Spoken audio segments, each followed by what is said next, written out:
Hey guys, I'm on house arrest now. You might be wondering how this happened. Well, Nintendo didn't like that I said F-Zero 99 wasn't a real F-Zero game. Nintendo has created some of the most recognizable characters of all time, and they're very protective of their intellectual property as a result, to the point where Nintendo has become known for ruining people's lives. That isn't even really a joke. Nintendo has sued individual people, and they even got someone put in prison. Compare this to other game companies who kinda don't care most of the time. Bethesda isn't bothered by people modding their games. Can you imagine someone going to prison for making Starfield playable? And again, it just works. Nintendo is definitely an outlier when it comes to copyright. Part of that probably stems from the fact that they're a Japanese company, and copyright is very strict in Japan. Nintendo has sued lots of people and torn down tons of fan projects, which has cost them a lot of goodwill. But even outside of copyright, Nintendo has been involved with a lot of weird lawsuits. So today I'm going to take a look at some of the most interesting lawsuits Nintendo has ever been a part of. Gee Noah, that's a pretty specific topic. What's next? How the Watergate scandal changed Nintendo? Actually, that's a pretty good idea. But no, really, these lawsuits are a lot more interesting than you might think. I'm sure you'll be surprised by at least one of them. So here's a selection of some of the most interesting Nintendo lawsuits. Why does my couch sound like that? What better place to start than with one of the first lawsuits Nintendo was ever involved with? In the early 80s, Universal Studios wanted to break into the gaming market. After doing some research, they learned about Nintendo's arcade game, Donkey Kong. Universal felt that Donkey Kong was an infringement on their trademark over King Kong. Now remember, Nintendo was a relatively small company at the time. They hadn't even created the NES yet. So for the most part, Nintendo's games were found in the arcades. But Nintendo did license some of their games to the company Coleco to release on the ColecoVision. Donkey Kong was one of those games. Universal met with Coleco and threatened to sue them. Coleco was totally freaked out by this, so they agreed to pay royalties to Universal for every copy of Donkey Kong they sold. After coming to a deal with Coleco, Universal went after a bunch of other companies that had licensed Donkey Kong, before eventually confronting Nintendo themselves. At this point, Nintendo had no idea about the deal that Coleco and Universal had made, but nevertheless, Coleco urged Nintendo to come to some sort of agreement with Universal. Initially, Nintendo was inclined to settle for several $1,000,000, but after thinking it over, they decided they weren't going to give in to Universal's demands. So in June 1982, Universal filed a lawsuit against Nintendo. To defend them, Nintendo got a lawyer named John Kirby. Kirby argued that there were enough differences between Donkey Kong and King Kong for them to be considered separate characters. Kirby also argued that the plot and characters of King Kong were in the public domain. See, Universal had actually won a court case in 1975, where they basically proved that King Kong was public domain. Wait, what? Yeah, the plot of King Kong originated in a novel, and the copyright window on the novel had lapsed, so Kirby used this in his argument against Universal. Ultimately, the judge ruled in favor of Nintendo, stating that Universal had no trademark over King Kong. The judge also believed that people were not likely to confuse Donkey Kong and King Kong because the two characters were distinct from each other. Universal tried to appeal the case and prove that people were confusing Donkey Kong and King Kong, but again, the court sided with Nintendo. This case was important because it showed that Nintendo could hold their own in court, even against one of America's biggest media corporations. Like I said, Nintendo wasn't a huge company at the time. Donkey Kong was the game that put them on the map, and Universal tried to take that away from them. For that reason, I think Nintendo has always been haunted by this case. It's probably one of the reasons Nintendo is so protective of their IP today. Oh, and another reason this case is so important is because of John Kirby. As a show of gratitude for defending them in this case, Nintendo named their little puffball Kirby after John Kirby. If it weren't for John Kirby, Nintendo would probably be a very different company today. Oh yeah, and they also gave John Kirby a $30,000 boat named Donkey Kong. I'm not gonna lie, I think he liked the boat better.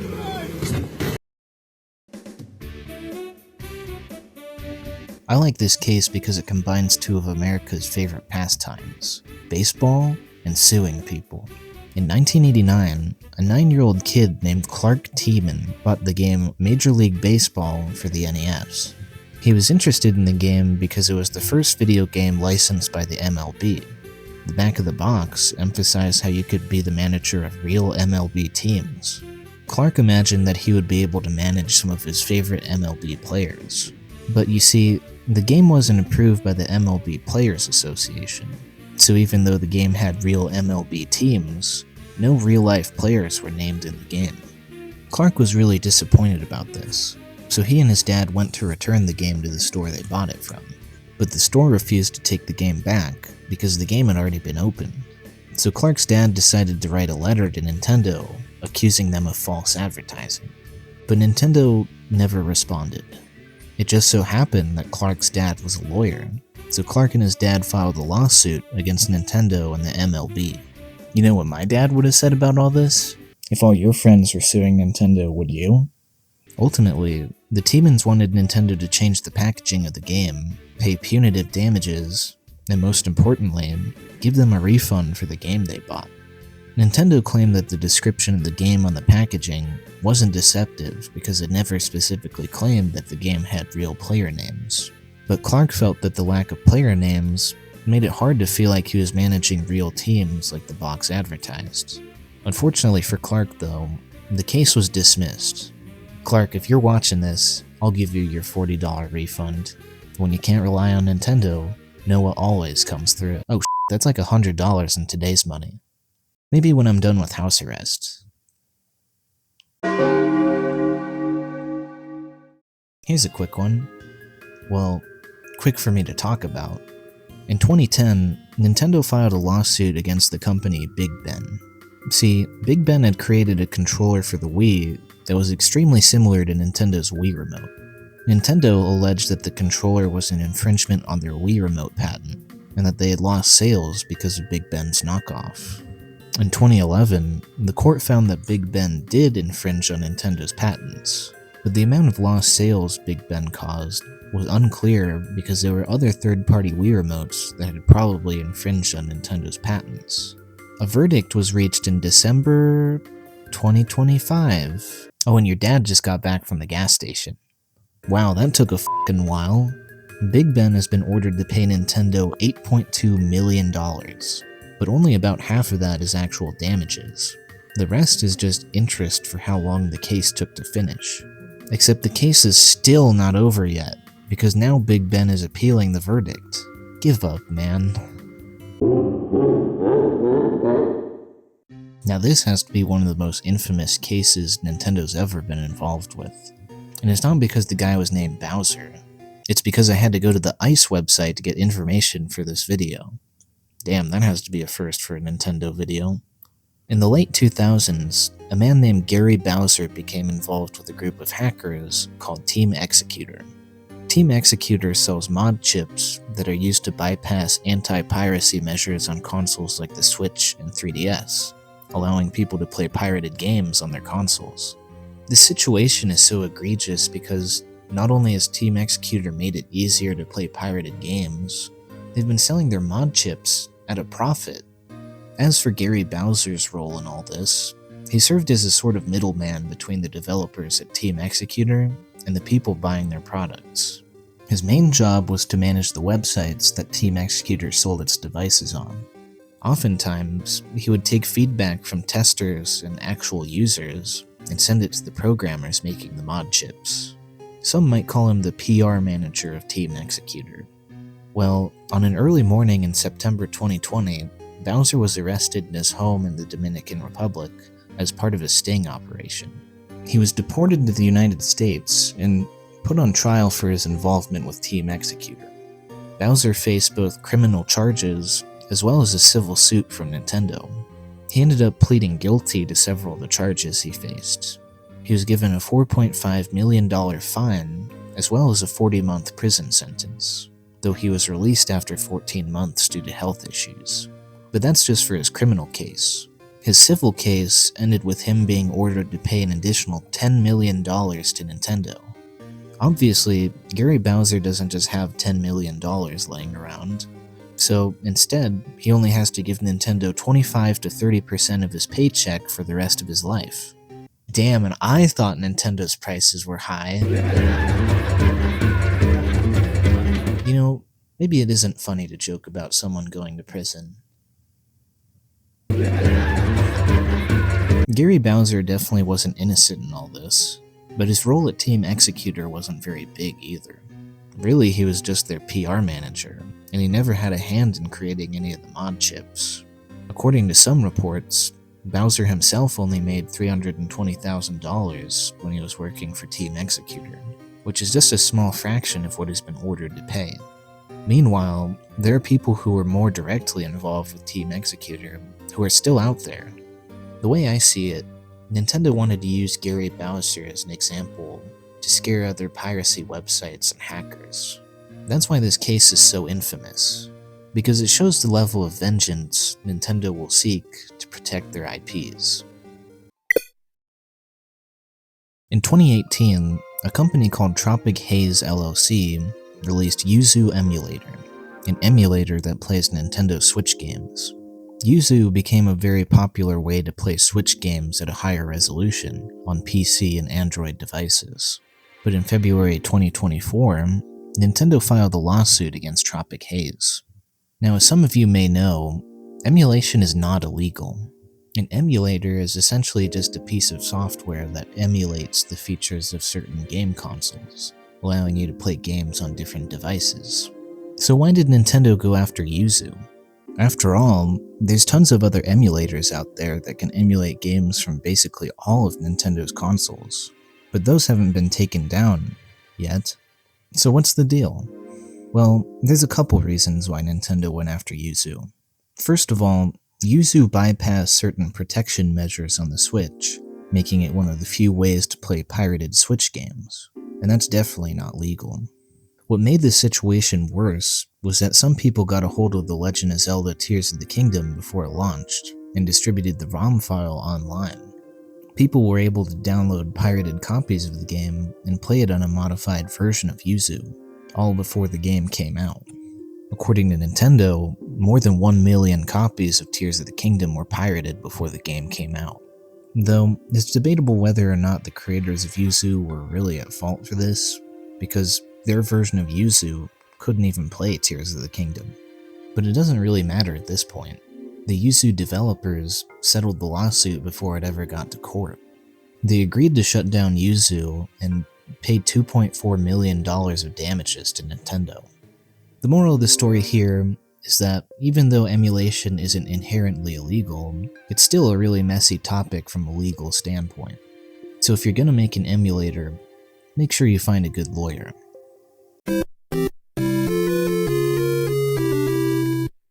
In 2013, a man from Costa Rica named Jose Mario Alfaro Gonzalez filed a trademark to name his grocery store Super Mario. For over a decade, Gonzalez operated his store under the name Super Mario. See, in Costa Rica, the word super is used as a shortened form of the word supermarket, so the name Super Mario just means Mario's supermarket. When Gonzalez filed to renew the trademark in 2024, Nintendo caught wind of it and filed in opposition to the trademark. Nintendo claimed that Gonzalez was knowingly infringing on their trademark of Super Mario because he used images of Mario characters to promote his store online. The trademark office sided with Super Mario. No, not that Super Mario, the grocery store. Yeah, that was just flat out petty on Nintendo's part.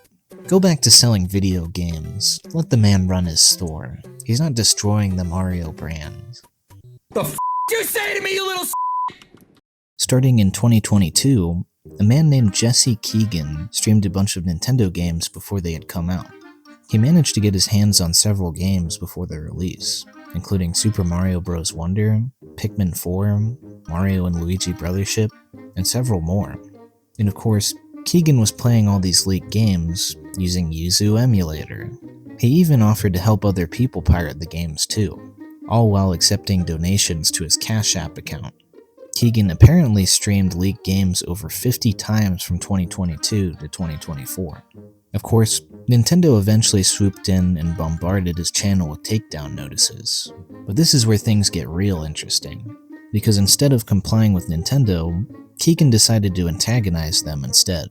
He refused to stop streaming, claiming that he had several other burner channels that he could use. He also went around saying things like, "We can do this all day," and "You might run a corporation, I run the streets." Turns out corporations are a lot more powerful than streets. Nintendo served Keegan with a lawsuit. They were apparently trying to get $7.5 million out of him. Before Keegan was served, the local news reached out to him, and he explained that, quote, "My plan is to file for bankruptcy and/or let them get a default judgment to avoid setting any precedent for emulation, streaming, etc." Obviously, Keegan was trying to mess with Nintendo for attention. He basically admitted to the news that he had no defense. He knew that he had no way of winning, and that his streaming career was about to come to an end, so he decided to f*** around while he still had the chance. When the case was settled in November 2025, Keegan was ordered to pay $17,500 to Nintendo, a far cry from the $7.5 million Nintendo was looking for. Well, I hope your 15 minutes of fame was worth it, Jesse. I guess you'll just have to wait till Pikmin 5 actually comes out to be able to play it. Oh Jesus Christ, not this case. In 2024, the game Palworld was released. Palworld is a survival game that features monster companions called pals. Pals are very similar to Pokemon, even down to their character designs. But there's one key difference between pals and Pokemon. Pals love the Second Amendment. Palworld features realistic guns that the pals can use. Because of that, some people have dubbed the game Pokemon with Guns. If Nintendo really wanted to compete, they would make Pokemon is Guns. In September 2024, Nintendo and the Pokemon Company filed a lawsuit against the company behind Palworld, Pocket Pair. When the case was first filed, there was a pretty big misconception about why Nintendo was suing Pocket Pair. Initially, a lot of people believed Nintendo was suing them for stealing designs of certain Pokemon. But that's not what this lawsuit is really about. Nintendo is actually suing them for patent infringement. See, Nintendo filed several patents with the Japan Patent Office before suing Pocket Pair. These patents cover certain game mechanics, including the ability to capture and summon creatures from the ball. This case is still ongoing, and honestly, I have no idea who's gonna win.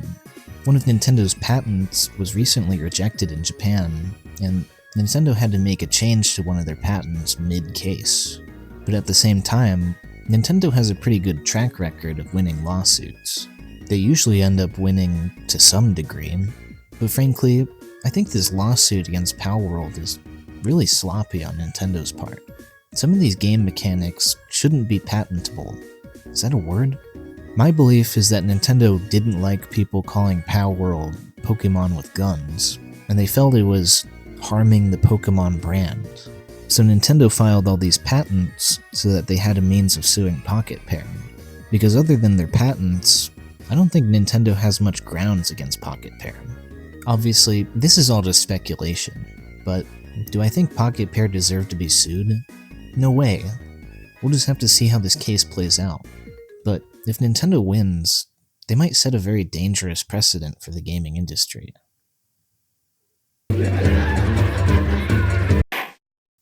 You know, this video is probably going to get me put on Nintendo's naughty list. I guess they won't be sending me a free copy of Breath of the Wild 3. But who cares? I think it's really interesting how many lawsuits Nintendo's been involved with. I guess when you have such a litigious history, you're bound to run into some pretty weird cases. Sometimes I wonder if it's really worth it for Nintendo to have such an aggressive legal strategy. I mean, going after groups like Team Executor, that makes a lot of sense. They're actually doing substantial harm to Nintendo's business. But is it really worth Nintendo's time and money to go after a small grocery business or streamers? Is that 17 grand they got out of Jesse Keegan really gonna make a difference for them? I mean, when you look at Nintendo as a game developer, they have an excellent reputation. But as a company, a lot of people have grown disdain for them, and their lawsuits have played a large part in that. Their reputation has gotten so bad that people started spreading a fake story about a kid who got sued by Nintendo for making a cardboard Game Boy, and a lot of people actually thought it was true. Do you realize how insane that is? It isn't my place to say whether each lawsuit is fair or not, or if it's in Nintendo's interests, but clearly enough people think it's ridiculous to the point where it's starting to harm their reputation, which is kind of ironic since a lot of their lawsuits are about protecting their brand and their characters. When you put it that way, it almost seems like they're working against themselves. But who am I to say? I'm on house arrest after all. Speaking of which, I'm gonna go back to enjoying my house arrest. Oh, yeah.